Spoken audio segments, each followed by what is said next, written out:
Assalamualaikum warahmatullahi wabarakatuh. Perkenalkan, nama saya Nur Atiasningsih. Saya biasa dipanggil Tias. Saya dari Bimbingan dan Konseling 2021. Di sini saya akan menjelaskan mengenai pendekatan SFBT. Pendekatan SFBT adalah Solution Focused Brief Counseling.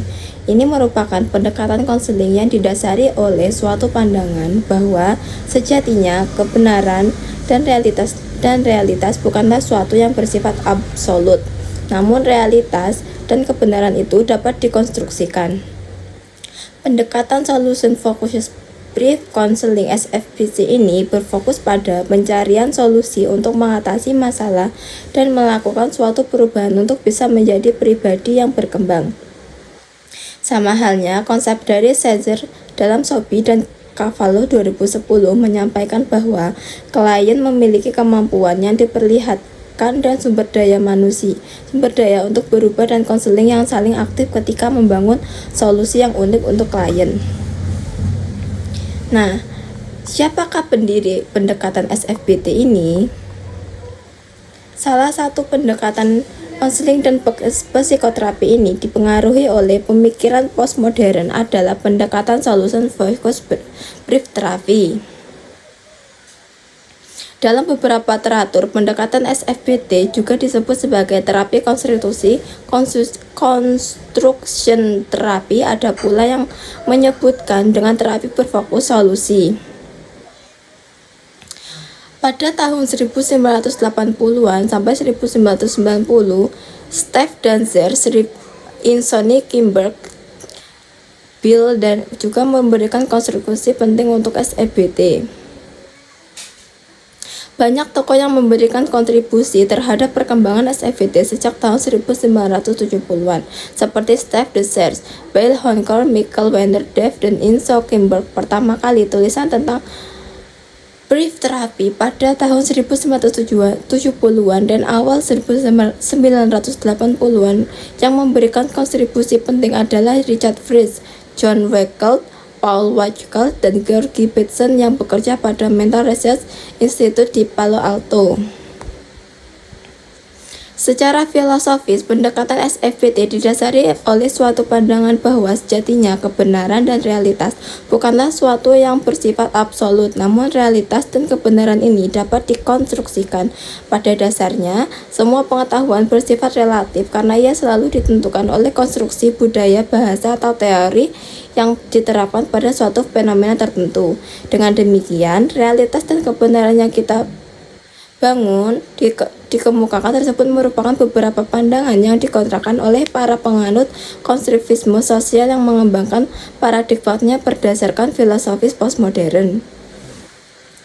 Pemikiran postmodern tersebut memberikan dampak terhadap perkembangan teori konseling dan psikoterapi serta mempengaruhi praktik konseling dan psikoterapi kontemporer.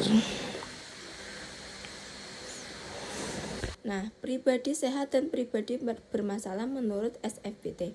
Pribadi sehat adalah manusia pada dasarnya kompeten, memiliki kapasitas untuk membangun atau merancang, mengkonstruksikan solusi-solusi sehingga mampu menyelesaikan masalahnya. Adapun tidak berkutat pada masalah tetapi fokus pada solusi dan bertindak mewujudkan solusi yang diinginkan. Nah, jadi pada pendekatan SFBT ini, manusia yang sehat itu yang tidak mengacu pada masalahnya. Adapun pribadi yang bermasalah, pribadi bermasalah itu seperti mengonstruksikan kelemahan diri dengan cara mengkonstruk cerita yang diberi label masalah dan meyakini bahwa ketidakbahagiaan berpangkal pada dirinya. Tidak hanya itu, berkutat pada masalah dan merasa tidak mampu menggunakan solusi yang dibuatnya.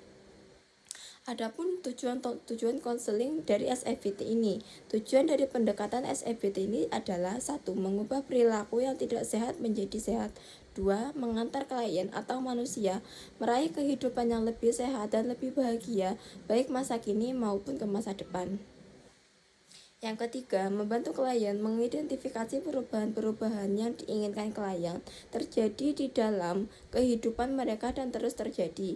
Yang keempat, membantu klien membangun visi yang dipilih untuk masa depan mereka. Dan yang kelima, membantu klien membawa kesuksesan sekecil apapun ke dalam kesadaran mereka.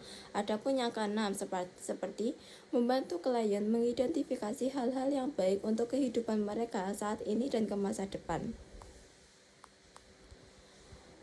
Adapun tahap-tahap pendekatan SFBT, tahap-tahap pendekatan Solution Focus Brief Therapy ini agar bisa digunakan dengan maksimal.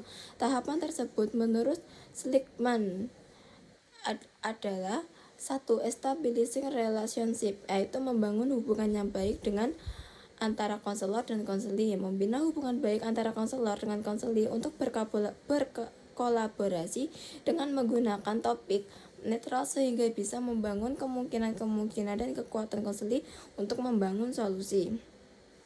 Yang kedua yaitu identification of solved complaint atau mengidentifikasi permasalahan yang bisa ditemukan solusinya, memberikan pertanyaan kepada konseli sehingga mengetahui penyebab konsep diri akademiknya menjadi negatif dan mengetahui latar belakang konseli sehingga memberikan kemungkinan yang bisa digunakan sebagai solusi untuk mengubah konsep diri akademiknya menjadi positif. Yang ketiga seperti establishing goals atau menetapkan tujuan, memberikan pertanyaan keajaiban kepada konseli seperti seandainya kamu memiliki nilai yang baik, apa yang akan kamu rasakan? Sehingga untuk mengetahui tujuan konseli untuk meningkatkan konsep diri akademiknya. Yang keempat yaitu merancang dan menetapkan intervensi. Pada tahap ini, konseli diberikan intervensi untuk meningkatkan konsep diri akademiknya seperti dengan pengecualian situasi apa yang membuat dia bisa menemukan solusi agar meningkatnya konsep diri akademiknya dan dijadikan tugas untuk konseli. Adapun kelebihan dan kelemahan teori dan pendekatan konseling ini. Kelebihannya yaitu berfokus pada solusi, berfokus treatment pada hal yang spesifik dan jelas, penggunaan waktu yang efektif, berorientasi pada waktu sekarang, here and now, bersifat fleksibel dan praktis dalam penggunaan teknik-teknik intervensi. Adapun kelemahannya seperti pendekatan ini hampir tidak memperhatikan riwayat konseli, yaitu adapun pendekatan ini kurang memfokuskan pencerahan, sehingga pendekatan ini menggunakan tim setidaknya beberapa praktis sehingga membuat perawatan ini mahal. Adapun terapi ini bertujuan untuk secara tuntas menyelesaikan masalah klien. Adapun kajian temuan empirik dan riset keefektifan teori pendekatan konseling SFBT ini. Berikut ini adalah beberapa penelitian yang telah dilakukan seperti penelitian yang dilakukan oleh Mullah Warman, Sudajo Taja pada tahun 2014 dengan judul Application of Solution Focused Brief Therapy to Ends High School Student Self-Ends and Embed Experiment Design. Demikian presentasi dari saya, kurang lebihnya saya mohon maaf. Wassalamualaikum warahmatullahi wabarakatuh.